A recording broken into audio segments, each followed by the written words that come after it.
모든 생명이 왕성한 활동을 시작하는 계절 봄.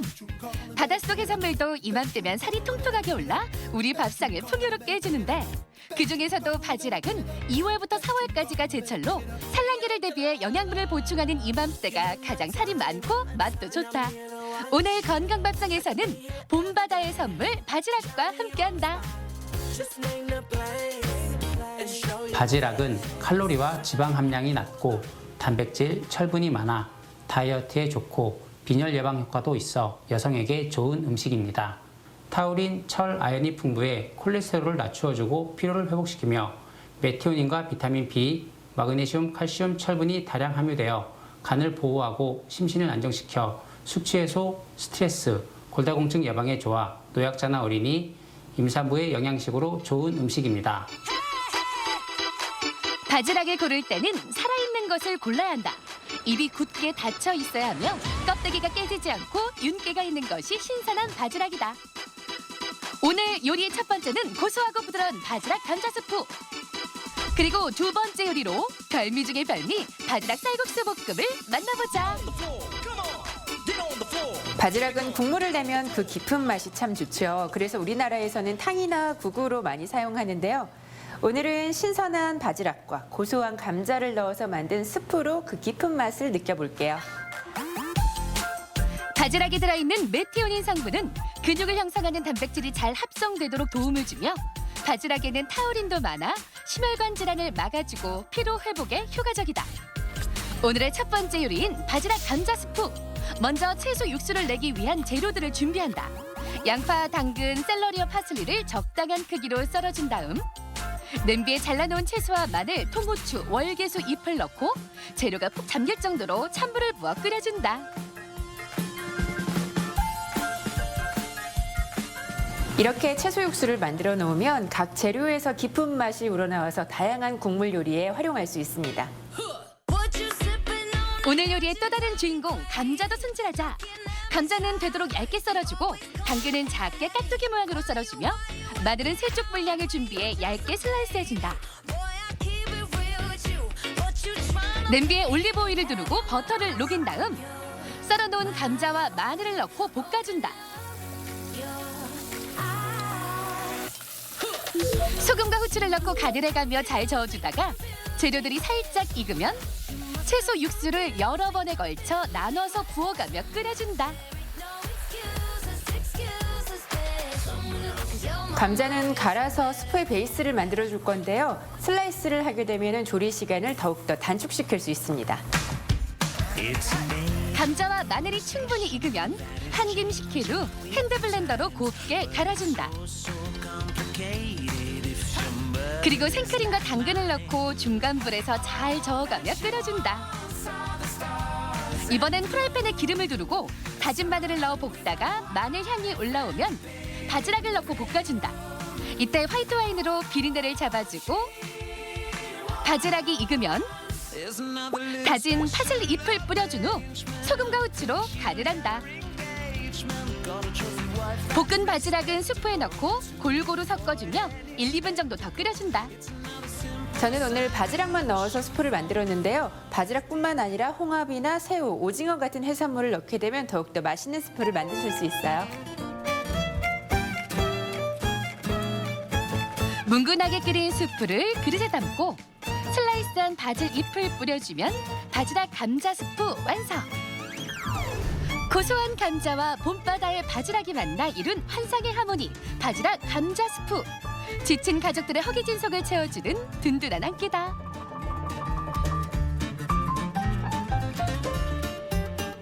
저렴하지만 맛이 좋은 바지락은 국물을 내서 먹어도 좋고 볶아서 먹어도 맛있습니다. 아시아의 많은 나라에서 사랑하는 바지락과 쌀국수를 매콤하게 볶아서 바지락 쌀국수 볶음 만들어 볼게요. 바지락에는 철분과 인이 풍부하게 들어있어 빈혈 예방에 도움을 주고 바지락에 많이 들어있는 칼슘과 마그네슘은 연골세포를 보호하며 골다공증 예방에 효과적이다. 오늘의 두 번째 요리인 바지락 쌀국수 볶음. 먼저 쌀국수를 물에 담가뒀는데 충분히 오래 불려야 삶지 않고 바로 볶아서 먹을 수 있다. 주로 겉면을 사용하는 쌀국수는 물에 불려서 사용하는 게 좋은데요. 두께와 너비에 따라 불리는 시간은 약간은 다르지만 보통은 뜨거운 물은 10분, 차가운 물은 1시간 정도 불리면 됩니다. 쌀국수를 불리는 동안 채소도 손질하자. 고수와 바질은 적당한 크기로 잘라놓고 마늘은 잘게 다져놓는다. 이어서 바지락을 삶아주는데 끓는 물에 바지락을 넣어준 후 바지락이 익으면서 입을 열면 더 질겨지기 전에 건져낸다.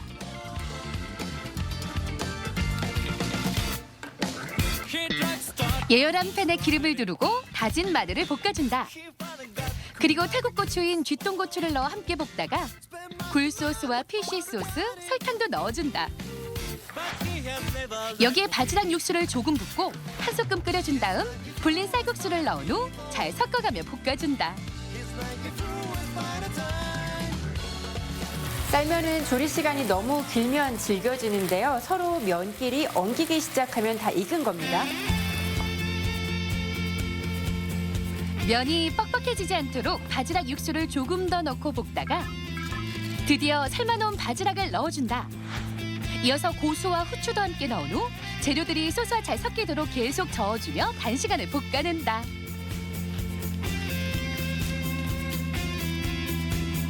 조개류는 조리 시간이 길어지면 살이 질겨지는데요. 소스가 잘 배어들도록 센 불에 단시간에 볶아내는 게 포인트입니다. 국수와 바지락 건더기를 골고루 접시에 담고 썰어둔 바질 잎과 건고추를 쪼개 뿌려주면 바지락 쌀국수 볶음 완성!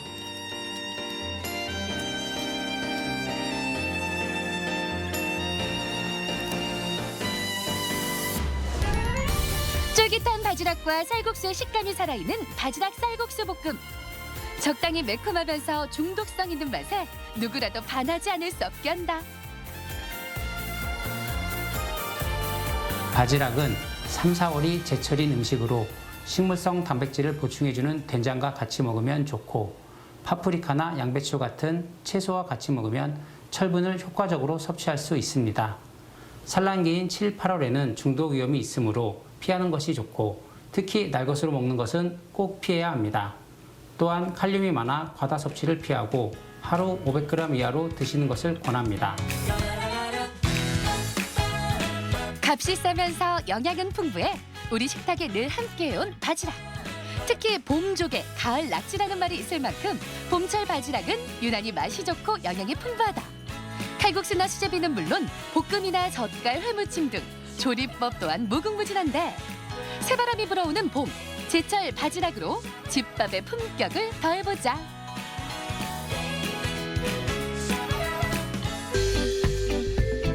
건강플러스 인사드립니다. 안녕하세요. 임보라입니다. 자, 우리가 물을 많이 마시는 게 건강에 좋다는 건 많이들 알고 계시는 사실이죠. 자, 그런데 특히 아침에 일어나서 물을 한 잔 마셔주면 심근경색이나 뇌졸중을 줄이는 효과가 있다고 합니다. 우리가 잠을 자는 동안에는 호흡이나 땀을 통해서 수분이 1리터가량 배출이 되는데 이 때문에 혈액이 끈적끈적해져서 심혈관 질환을 유발할 수가 있다고 하네요. 자, 그런데 아침에 물을 한 잔 마셔주면 혈액의 농도가 다시 묽어져서 건강을 지킬 수 있다고 하니까요.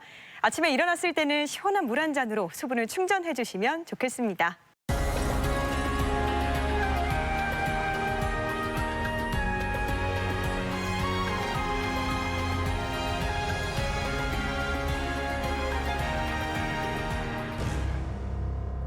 평소 차가운 음식을 먹을 때 이가 시리고 찌릿한 증상이 계속된다면 충치나 잇몸 질환을 의심하기 쉽다. 하지만 치경부 마모증이나 치아 균열 증후군일 때도 비슷한 증상이 나타난다. 치경부 마모증은 치아와 잇몸이 만나는 경계 부분인 치경부가 파여 있는 상태로 신경이 자극을 받아 시린 증상을 일으킨다. 치아 균열 증후군은 치아에 무리한 힘이 가해지면서 치아 사이에 균열이 생기는 질환이다. 치경부 마모증이란 치아와 잇몸의 경계 부분인 치아의 목 부분이 마모되어 파인 것을 말합니다. 치경부의 가장 단단한 부분인 범랑질이 마모돼서 깎여 나가면 안쪽에 상아질이 노출되게 되고 이 상아질에 있는 미세한 관들이 내부 신경 조직까지 외부 자극을 쉽게 전달하면서 찬 바람이나 찬 물에 쉽게 시리게 됩니다. 그리고 치아 균열 증후군이란 치아에 반복적이고 무리한 힘이 가해지면서 미세한 균열이 발생하게 되고 이로 인해서 음식을 씹을 때, 특히 음식을 물었다가 뗄 때 극심한 통증이 발생하는 것을 말합니다. 치경부 마모증을 치료하지 않으면 신경치료를 진행해야 하거나 치아가 부러지는 상황까지 갈 수 있다. 또한 치아 균열 증후군의 경우에도 조기에 치료하지 않으면 균열은 계속 진행되고 뿌리까지 금이 가 결국 치아를 뽑아야 할 수도 있다. 그만큼 두 질환 모두 미리 예방하거나 조기에 치료하는 것이 최선인데 오늘 TV 주치에서는 치아 시림의 대표적인 원인 질환인 치경부 마모증과 치아 균열 증후군에 대해 자세히 알아본다. 보통 이가 시릴 때 치아 건강에 이상이 있구나 이렇게 알아차릴 수가 있는데요. 여러 가지 질환들이 있겠지만 그중에서도 대표적인 게 치경부 마모증 그리고 치아 균열 증후군입니다. 자, 오늘 이 시간에는 치경부 마모증과 치아 균열 증후군에 대해서 자세히 알아보도록 하겠습니다. 도움 말씀에 가톨릭대학교 대전성모병원 치과 이경은 교수 모셨습니다. 교수님 안녕하세요. 안녕하세요. 네. 자, 오늘의 주제가 치경부 마모증과 치아균열 증후군인데요. 이 두 질환 모두 주요 증상이 이시림을 동반한다는 게 있거든요. 그런데 사실 우리가 이가 시리면 다양한 질환들, 원인들을 의심할 수가 있잖아요. 어떤 것들이 있을까요? 네, 환자분들 중에서는 이가 시린다거나 이가 시큰거린다고 말씀을 하시면서 치과에 내원하시는 분들이 굉장히 많습니다. 그만큼 또 시린 원인도 굉장히 다양한데요. 치아와 잇몸의 경계 부분인 치아의 목 부분이 파이면서 시린 증상을 나타내는 치경부 마모증이 있고요. 또 치아에 씹는 면은 올록볼록합니다. 그런데 이 씹는 면 자체가 강한 교합력이나 이갈이와 같은 그런 힘에 의해서 달라지고 판판해지면서 생기는 교합면 마모증이 있고요. 큰 충격에 의해서 치아가 일부가 떨어져 나가면서 시린 증상이 생기는 경우도 있습니다. 또 충치에 의해서도 치아 시림의 원인이 되고요. 치아의 주변 조직에 염증이 있는 경우에도 치아가 시릴 수가 있습니다. 또 치아 주변 잇몸이 염증이 생겨서 잇몸 자체가 퇴축이 되고 치아의 뿌리가 노출되는 경우에도 치아 시림의 원인이 됩니다. 금리나 금 인레이와 같은 금속성 보철물을 장기간 사용하면서 이 보철물에 구멍이 나거나 보철물을 붙였던 접착제가 소실되면서 시린 증상을 호소할 수도 있고요. 치아에 지속적으로 가해지는 과도한 힘에 의해서 균열이 생긴 경우에도 치아가 시린 원인이 됩니다. 네, 여러 가지 질환들을 설명을 해주셨는데요. 자, 그중에서도 대표적인 게 치경부 마모증 그리고 치아 균열 증후군입니다. 오늘 이 두 가지에 대해서 좀 집중적으로 알아볼 텐데 자, 먼저 치경부 마모증에 대해서 설명을 해주시죠. 네, 치경부 마모증에 대해서 먼저 알아볼 텐데요. 이 치경부 마모증이란 치아와 잇몸이 만나는 경계 부분인 치아의 목 부분, 이 부분을 치경부라고 부르거든요. 이 치경부가 어떤 이유에 의해서 마모되고 파인 것을 얘기합니다. 자, 그러니까 치아와 잇몸이 만나는 이 치경부가 어떤 이유에 의해서 파인 그런 걸 치경부 마모증이라고 얘기를 해주셨는데 자, 그럼 이 파이게 되는 원인이 뭐가 있을까요? 네, 치경부 마모증의 원인을 보면요. 일단 양치질을 잘못하는 경우에 그러니까 횡마법이라고 해서요. 양치질을 옆으로 하는 경우가 있습니다. 그런데 양치질을 옆으로 하다 보면 볼록한 치아 부분을 옆으로 문지르면서 닦으면서 마모를 시키는 거죠. 이게 이제 첫 번째 치경부 마모증의 원인이 되고요.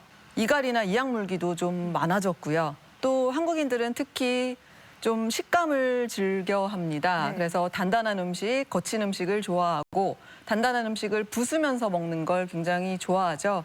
그런데 이렇게 이갈이나 이약물기 또 이제 거친 음식을 많이 먹는 이런 것 때문에 이 치경부에 휘는 힘이 작용을 하게 되거든요.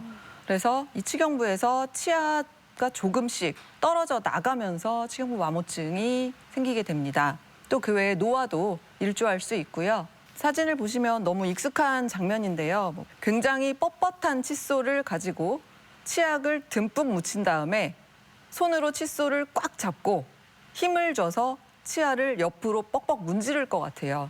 이렇게 양치질을 하게 되면 치경부 마모증이 굉장히 많이 생길 수가 있습니다. 또 다음 사진은 이갈이를 하는 사진인데요. 현대인들이 아무래도 스트레스가 많아지면서 이갈이나 이약물기도 많이 늘어났습니다. 이갈이 같은 경우에는 이제 잘 때 이제 보통 많이 하잖아요. 네. 그래서 의식하지 못한 채로 하기 때문에 음식을 씹는 것보다 훨씬 더 비정상적인 힘을 주게 되고요. 또 스트레스나 뭐 집중할 때, 또 운동을 할 때 이렇게 무의식 중에 이를 악무는 경우에도 이제 치아에 큰 손상을 주게 됩니다. 또 한국인들이 이제 질긴 음식을 좋아한다고 했는데 무말랭이 같은 음식을 상상을 해보시면요. 네. 그런 질긴 음식을 드실 때는 아무래도 씹는 과정 자체가 약간 이를 가는 식으로, 옆으로 가는 식으로 씹기 때문에 치경부 마모증의 흔한 원인이 될 수 있습니다. 네. 이 설명을 들어보니까 치경부 마모증에 걸리면 굉장히 아플 것 같은데요. 이게 주요 증상이 어떤 게 있을까요? 네, 이 치경부 마모증의 특징적인 증상은 찬 바람이나 찬 물의 시린 증상입니다. 치아의 구조를 나타낸 사진인데요. 가장 바깥쪽에는 범랑질이라고 해서 굉장히 단단한 조직이 위치하고 있습니다. 그리고 그 안쪽에는 좀 부드러운 상아질이라는 조직이 있고요. 제일 안쪽에는 치아 신경 조직이 있습니다.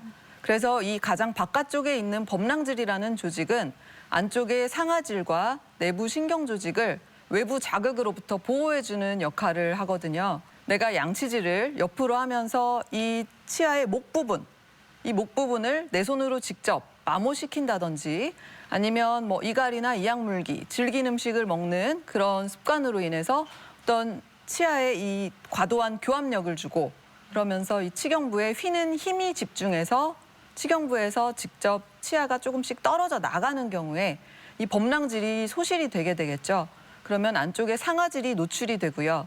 이 상아질에는 이 미세한 관들이 있습니다. 그래서 이 관들이 외부 자극을 신경까지 굉장히 쉽게 전달을 하게 되면서 찬 바람이나 찬 물에 굉장히 시린 증상을 나타냅니다. 우리가 뭐 이가 시리면 일상생활 자체가 좀 불편한 경우가 참 많은데요. 빨리 치료가 필요할 것 같습니다. 자, 그러면 만약에 마모되는 정도가 다르다면 이에 따라서 치료법도 달라지나요? 사실 치경부 마모증의 증상은 시린 증상이라고 말씀을 드렸지만 이 치경부 마모증을 치료할 때는 시린 증상의 유무보다는 이 치경부 마모증의 정도에 따라서 치료 방법을 좀 결정을 해줘야 하는데요. 치경부 마모증이 있다고 해서 모두 시린 증상을 느끼는 게 아니더라고요. 그래서 시린 증상보다는 이제 마모의 정도. 네. 그래서 이런 정도에 따라서 치료 방법이 결정됩니다. 자, 그러면 구체적으로 치경부 마모증의 치료법에 대해서 소개를 해주시죠. 치경부 마모증이 심하지 않고 미약한 상태에서 시린 증상이 있다고 하면 지각과민 처치제를 치아에 직접 발라줍니다.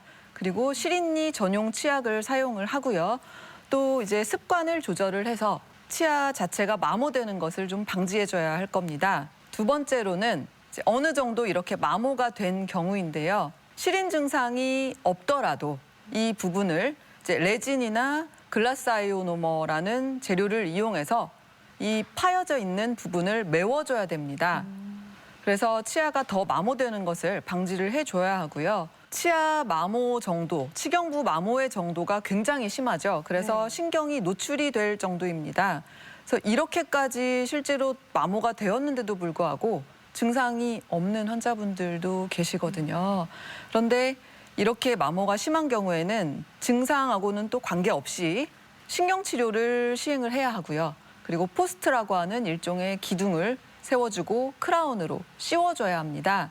이제 치아가 시린 증상이 없더라도 네. 이제 마모가 관찰이 된다면 치과에 오셔서 치료를 받으시는 것이 좋습니다. 네.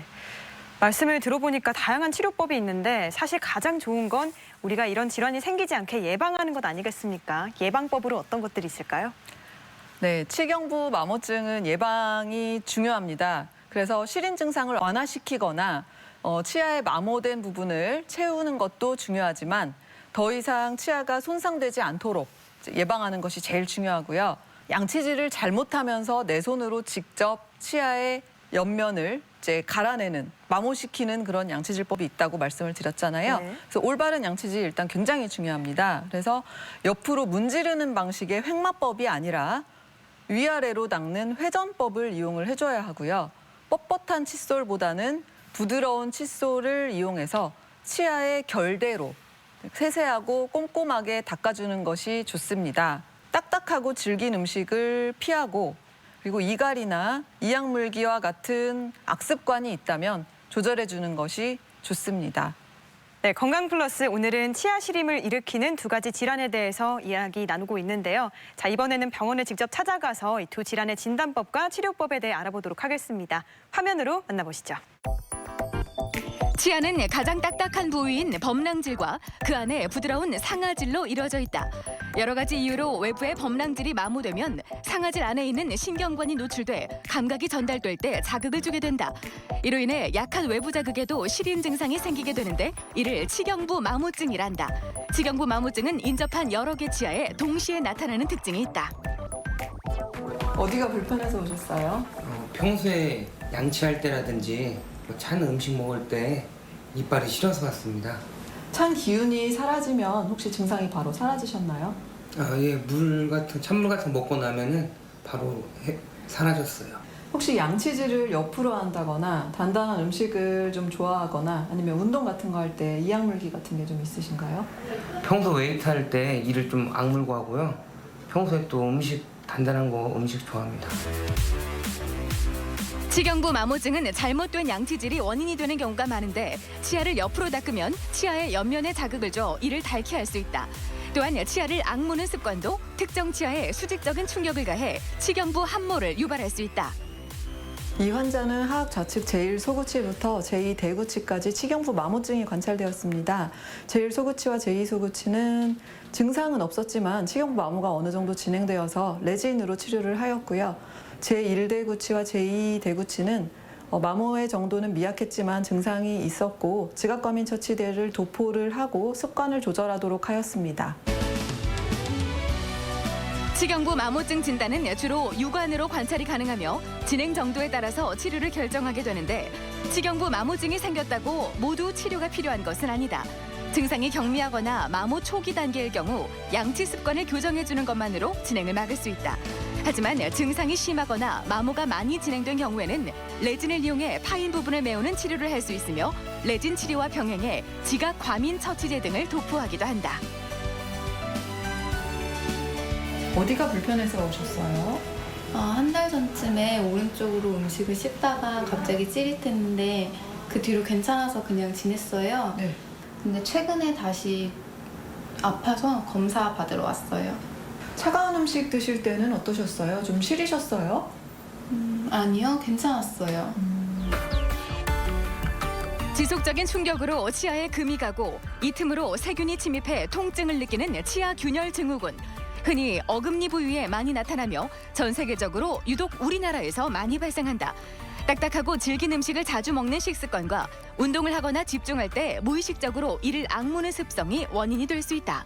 이 환자는 상악 우측 제2대구치에 커다란 수북물이 있고 그 주변에 균열이 미세하게 관찰되었지만 진료실에서 체크를 해본 결과 저작 테스트에는 반응을 보이지 않아서 의심만 가지고 치아를 치료할 수는 없기 때문에 좀 더 사용해 보시고 정확한 치아를 판별하도록 해야 할 것 같습니다. 치아 균열 증후군은 진단하기도 쉽지 않다. 치아에 금이가 있어도 엑스레이 상에는 아무런 이상이 없고 육안으로도 잘 나타나지 않기 때문이다. 따라서 초기 자각 증상이 있을 때 병원을 찾는 것이 중요하며 치아 균열 증후군 진단을 받으면 더 이상 균열이 생기지 않도록 치아를 씌워주는 치료를 하는 것이 우선이다. 금이나 세라믹 등으로 치아를 씌운 후 통증 감소를 위한 신경 치료도 병행할 수 있다. 평균 수명이 길어지고 장수하게 되면서 치아의 건강이 더 중요하게 되었습니다. 치경부 마모증과 치아 균열 증후군은 치아의 수명을 단축시킬 수가 있는데요. 치아를 건강하게 오래오래 잘 사용하려면 생활 습관 속에서 치아에 무리가 가는 행위를 줄여주는 것이 좋습니다. 치경부 마모증 치료를 한 후에도 습관을 조절하지 않는다면 치아가 지속적으로 손상될 수 있고요. 치아 균열은 자연접합이 되지 않기 때문에 균열 치아를 치료를 한 후에도 습관이 조절되지 않는다면 남아있던 균열이 점점 진행되면서 치아를 발치하게 될 수도 있어서 치아 관리가 더욱더 중요합니다. 나이가 들수록 삶의 질을 결정하는 가장 중요한 요인 중 하나로 치아를 손꼽을 수 있다. 하지만 충치나 잇몸 질환에 비해 치경부 마모증이나 치아 균열 증후군에 대한 인식은 많이 부족하다. 평소 식습관이나 양치 습관을 개선한다면 충분히 예방할 수 있으며 이미 증상이 있다면 조기에 치료를 해서 발치를 하는 일이 없도록 해야 한다.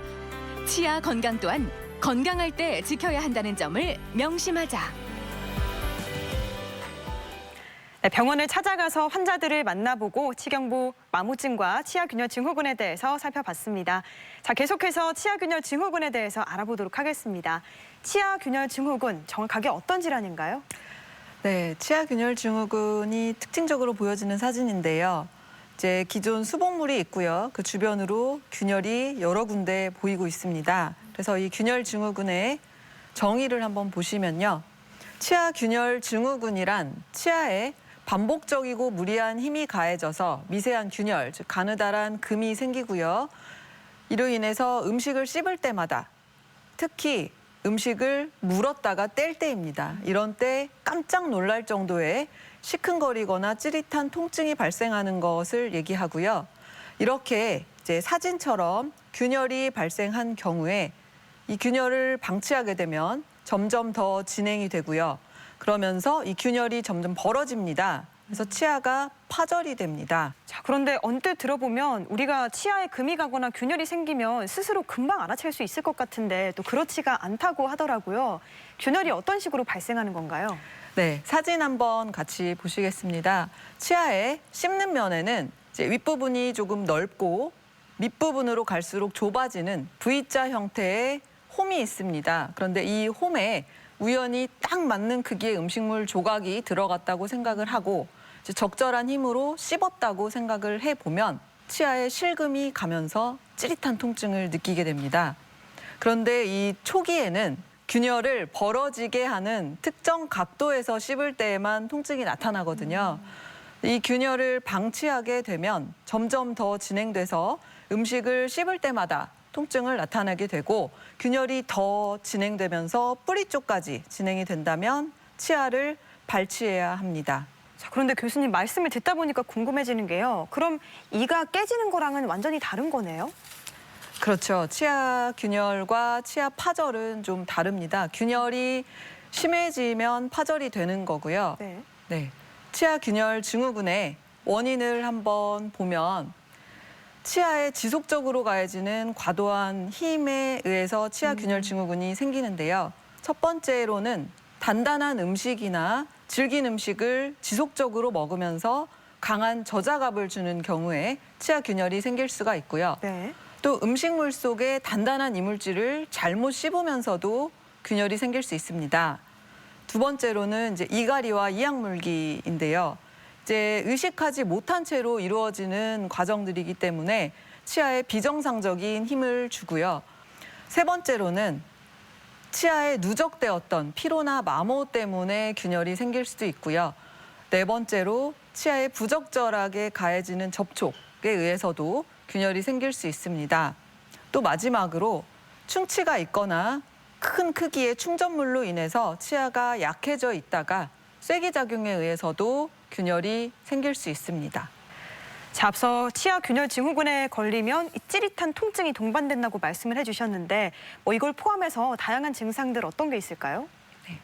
먼저 치아 균열 증후군의 특징적인 증상은 음식을 씹을 때, 특히 음식을 물었다가 뗄 때 깜짝 놀랄 정도의 날카롭고 찌릿한 통증을 호소합니다. 균열 초기에는 균열을 벌어지게 하는 특정 각도에서 씹을 때에만 증상이 나타나기 때문에 대부분 증상이 없고요. 균열이 점점 진행이 되게 되면 뜨거운 음식이나 차가운 음식에 자극을 나타내고요. 또 단단한 음식을 먹을 때마다 깜짝 놀랄 정도의 예리한 통증을 보입니다. 이 균열이 더 진행이 돼서 벌어진 균열 틈으로 세균이 침투해 염증을 일으키면 뜨거운 음식이나 차가운 음식은 거의 먹지를 못하고요. 치아끼리 닿기만 해도 극심한 통증을 나타나게 됩니다. 말씀을 들어보니까 확실히 환자 스스로 알기도 힘들지만 빨리 진단해서 조기 진단이 참 중요할 것 같은데 진단법은 어떨까요? 네, 이 치아 균열 증후군은 육안으로 잘 관찰되지 않아서 초기 진단이 조금 어렵습니다. 네. 그래서 환자가 말해주는 어떤 이제 증상을 듣고 판단을 해줘야 되는데요.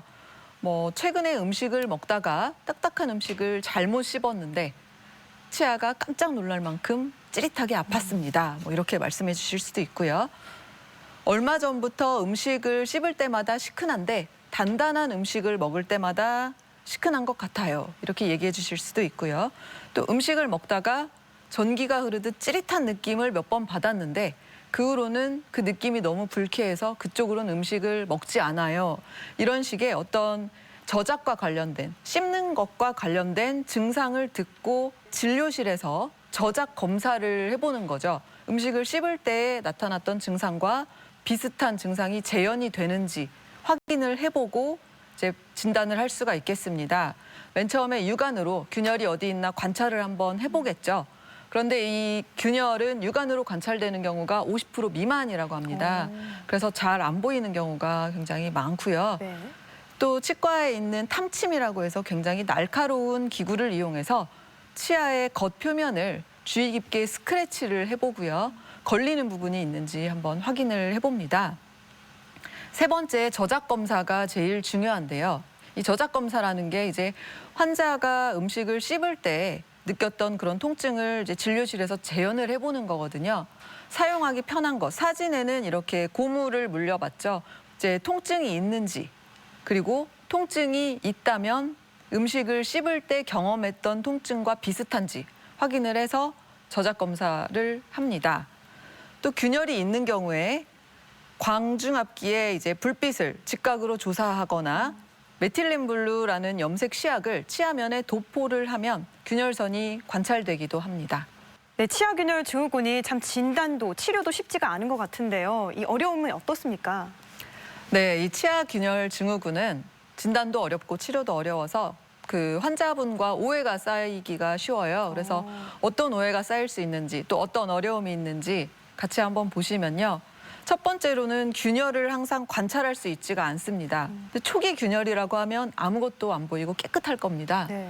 치과 의사의 눈에도 50% 미만만 보이기 때문에 잘 보이질 않는 거죠. 네. 그래서 어려운 마음으로 왔지만 보이지 않습니다. 관찰할 수가 없습니다라고 얘기를 들으면 일단 환자분들은 굉장히 기운이 빠질 수가 있습니다.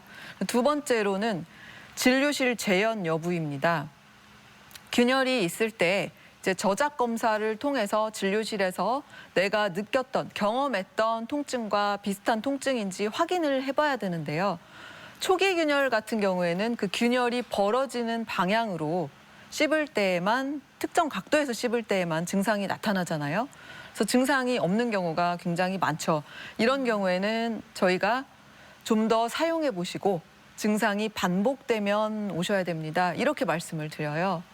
그럼 환자분들께서는 굉장히 답답함을 네. 느낄 수가 있는 거죠. 세 번째로는 균열이 어디까지 진행되었는지 알 수 없다는 겁니다. 균열 치아를 잘 발견을 한 경우에 이 균열 치아를 치료하려면 뒤에 나오겠지만 이제 크라운으로 씌워야 하거든요. 근데 이 크라운으로 씌운다는 게 치아를 전부 깎는다는 건데 내가 보기에 굉장히 멀쩡하고 평소에는 안 아프고 씹을 때만 가끔 아프다고 하면 일단 이 크라운 치료가 좀 어떤 과잉 진료가 아닌가 그렇죠. 이렇게 생각하게 될 수도 있고요. 크라운까지는 잘 동의를 해주셨는데 그럼 이제 치과 의사가 이렇게 얘기를 합니다. 크라운을 씌워보고요. 통증이 없으면 괜찮고 통증이 있으면 신경치료를 해야 하고요. 네. 신경치료를 한 후에도 통증이 있다면 치아를 발치하게 될 수도 있습니다. 이렇게 치료 기간도 뭔가 굉장히 긴 것 같고 적절한 치료 방법도 딱 제시하지를 못하기 때문에 약간 변명을 늘어놓는 것 같아서 좀 만족스럽지 않을 수 있고요. 네 번째로는 예후의 불확실성입니다. 치아 균열은 뼈에 금이 간 것과는 다르게 이제 자연적으로 접합이 되지는 않거든요. 그리고 치아 균열 치료를 했다고 해도 균열이 없어지는 것이 아닙니다. 그래서 균열이 남아 있는 상태에서 아까 말씀드렸던 그런 습관들, 이제 지속적으로 가해지는 과도한 힘인데요. 저작 습관이나 어떤 악습관들을 조절을 하지 않는다면 이 남아있던 균열이 더 진행이 되면서 치아가 파절이 되고 발치를 하게 됩니다. 환자 입장에서는 시간과 비용을 들여서 치료를 했는데 치아를 발치하게 된다면 굉장히 속상하게 될 수 있습니다. 아, 이 치아 균열이 실제로 육안으로 보기도 힘들고 예후가 어떻게 될지도 잘 모르기 때문에 어려움이 참 많은데요. 자, 그렇다면 치료는 어떻게 이루어지나요? 치아 균열 증후군으로 진단이 되면 크라운으로 씌워줘야 됩니다. 그러니까 치아를 전체적으로 삭제를 하고 균열이 더 이상 진행되는 것을 조금 방지해줘야 되는 거죠. 그래서 이렇게 크라운으로 씌우는데요. 이 치아 균열 증후군 치료는 균열이 어느 정도까지 진행되었느냐에 따라서 예후가 좀 달라질 수가 있습니다. 이렇게 상아질 내로 연장된 균열, 즉 균열이 좀 심하지 않은 초기 균열인 경우에는 크라운 치료만 진행을 하고도 예후가 좋고 증상도 사라지지만 치아 신경까지 깊이 연장된 균열의 경우에는 크라운을 씌우고 나서 증상이 있을 겁니다. 그러면 신경치료를 진행을 해야 하고요. 균열이 만약에 이렇게 뿌리까지 진행된 경우에는 발치를 해야 합니다. 이렇게 까다로운 질환인 치아균형 증후군 예방법도 알려주시죠. 치아 균열은 뼈에 금이 간 것과는 달리 자연적으로 자연 접합이 되지를 않고요. 유리에 금이 간 것처럼 이제 서서히 진행이 됩니다. 그래서 생활 습관을 개선해서 예방을 해주는 게 가장 최선이라고 볼 수 있고요. 예방하는 방법을 보시면 먼저 식습관 조절입니다. 그러니까 딱딱하고 질긴 음식은 좀 피해 주시고 또 식습관 외에 다른 악습관도 좀 조절을 해주셔야 하는데요. 이갈이가 있는 경우에는 어떤 이갈이 장치를 제작을 하거나 보톡스 등을 이용해서 이갈이를 좀 줄여주는 것이 좋고요. 또 의식하지 못하는 이약물기, 이렇게 이약물기가 있는 경우에도 치아 균열 증후군이 생길 수 있기 때문에 주의를 해주시는 게 좋고요. 또 치아를 약간 도구처럼 사용하는 분들도 있으세요. 네. 그러니까 병따개 대신 사용을 하거나 가위 대신 사용을 해서 테이프를 끊거나 과자 봉지를 뜯는 경우도 있고요. 그런 도구처럼 사용하는 것은 하지 않는 것이 좋습니다. 대전 MBC 건강플러스, 오늘은 치경부 마모증과 치아균열 증후군에 대해서 이야기 나누고 있는데요. 자, 이번에는 이 두 질환에 대한 오해와 진실을 OX로 풀어보도록 하겠습니다. 자, 먼저 첫 번째 질문. 치아는 오래 닦을수록 닳기가 쉽다. O일까요, X일까요? 네. 사실 이거는 조금 애매한데요. 세모입니다. 그러니까 치아를 올바른 방법으로 오래 닦는 것은 관계가 없는데 잘못된 방법으로 오래 닦으면 치아가 닳게 됩니다. 아까 말씀드렸던 옆으로 문지르는 방식의 횡마법으로 힘을 줘서 세게 치아를 문지르게 되면 치경부 부분이 마모가 되게 되고 닳게 되겠죠. 그래서 올바른 방법으로 닦는 것은 이제 횡마법이 아닌 회전법을 사용을 해주고요. 칫솔도 좀 부드러운 칫솔을 사용을 해서 입안의 구석진 부분들, 그러니까 치아와 잇몸의 경계 부위, 그리고 치아와 치아의 사이 부분들, 그리고 가장 안쪽 끝 치아의 뒷부분, 이런 구석진 부분들까지 꼼꼼하고 세세하게 닦아준다면 치아를 닦는 시간이 좀 오래 걸릴 테지만 치아가 마모되는 일은 없을 것 같습니다. 네. 자, 그럼 다음 질문. 침 분비가 원활해야 치아가 건강해진다. O일까요, X일까요? 네, O입니다. 침은 윤활 작용을 해줘서 음식물이 쉽게 넘어가도록 해주고요. 또 세균이 증식하는 것을 막아주는 화학적인 작용도 해줍니다. 근데 침 분비가 이제 적어지는 경우에는 세균 증식이 활발하게 되기도 하고요. 또 윤활 작용이 없기 때문에 음식물이 고이면서 충치와 잇몸 질환을 야기하기도 합니다. 네. 자, 이번 질문은 저도 굉장히 궁금한데요. 차가운 음식과 뜨거운 음식을 함께 먹으면 치아가 건강해진다. 이런 이야기 가끔 들려오거든요. O인가요, X인가요? X입니다. 사실 이제 이렇게 차가운 음식과 뜨거운 음식을 번갈아 먹는 것은 굉장히 치아에는 치명적일 수가 있는데요. 네. 무더운 여름에 더위를 나기 위해서 어떤 보양식 뜨거운 탕을 먹잖아요. 그러면서 또 더우니까 얼음물을 같이 번갈아 마십니다. 그런데 이렇게 뜨거운 음식과 차가운 음식을 번갈아 먹게 되면 치아의 이제 겉표면에 균열이 생기기가 쉽고요. 겉표면에 균열은 증상이 없다면 치료하지 않아도 되지만 이 균열도 깊게 진행이 될 수 있기 때문에 주의 깊게 관찰을 해야 되고 균열이 생기지 않도록 차가운 음식과 뜨거운 음식을 번갈아 먹는 것은 하지 않으셨으면 더 좋겠습니다. 네. 자, 그럼 다음으로 치아 균열이 있을 때 크라운 치료를 하게 되면 치아 균열이 사라진다. O일까요, X일까요? X입니다. 치아 균열은 뼈에 금이 간 것과는 달리 이제 자연적으로 접합이 되지 않고요. 또 균열 치아를 치료했다고 해서 균열이 사라지는 것도 아니고 이제 남아 있다고 보셔야 됩니다. 그래서 치아를 잘 치료한 후에도 어떤 습관들, 그러니까 치아에 과도한 힘을 주는 습관을 조절하지 않는다면 남아있던 균열이 진행되고 파절이 되면서 치아를 발치하게 됩니다. 자, 이렇게 치아 질환에 대한 오해와 진실을 OX로 풀어봤는데요. 자, 이번에는 시청자 여러분의 궁금증도 하나씩 풀어보겠습니다. 치아를 살펴봤는데 실금도 보이고 잇몸 근처에 파인 곳도 있어요. 통증은 없는데 치료를 꼭 받아야 하나요? 네, 균열이 있는 것 같기는 한데 통증은 없다. 이럴 경우에는 치료를 받아야 할까요?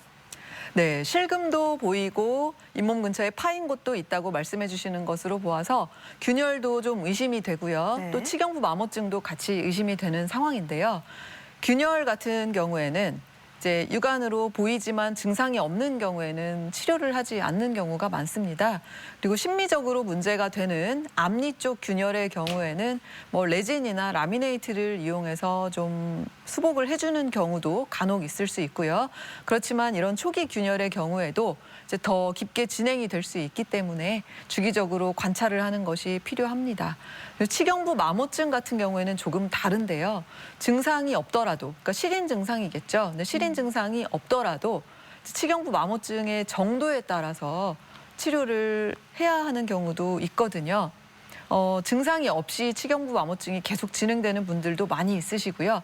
이렇게 진행되다 보면 치아가 부러져서 발치하는 경우도 생기기 때문에 증상하고는 관계없이 이제 치과에 오셔서 치경부 마모증의 정도를 확인을 하고 치료를 하셔야 됩니다. 치아 균열 증후군이 의심되어서 치과를 방문하였는데 치과에서 어떤 치아인지 잘 모르겠다고 더 심해지면 오라고 합니다. 어떻게 해야 하나요? 치아 균열 증후군이 의심되는데 치과에서는 더 심해지면 오라고 돌려보내는 경우에 그냥 방치를 해도 될까요? 일단 굉장히 속상하실 것 같은데요. 네. 또 환자분은 어떤 예리한 통증이 있으니까 오셨겠죠. 그런데 이제 이 통증 같은 경우에 초기 균열은 그 균열이 벌어지는 방향으로 씹을 때만 증상이 나타나기 때문에 치과에서 이제 어떤 저작 테스트에서 진료실 재현성이 나타나지 않는 경우가 굉장히 많습니다. 그래서 재현이 되지 않는 경우에는 어떤 치아인지 알지 못하기 때문에 치료를 진행할 수가 없고요. 또 좀 전에 말씀드렸지만 치아 균열의 치료 방법은 크라운이잖아요. 치아를 깎아서 씌우는 건데 이제 아무 치아나 깎아서 씌울 수도 없고 그래서 어쩔 수 없이 좀 더 이제 확인해 보시도록 이제 댁으로 돌려 보내드리는데요. 이때에는 이제 조심스럽게 식사를 해 보시면서 네. 이제 음식을 씹을 때, 특히 음식을 물었다가 뗄 때 통증이 좀 더 나타나는지 또는 질긴 음식을 씹을 때 통증이 좀 더 반복되는지 확인하고 오시면 더 좋습니다. 자, 끝으로 치아 건강에 대해서 꼭 기억해야 할 점, 핵심을 요약해 주시면 좋을 것 같은데요. 치아 건강은 네모다라고 한다면 이 네모를 어떻게 채워주시겠어요? 치아 건강은 생활 습관 개선이 중요하다입니다. 네, 평균 수명이 많이 길어졌습니다.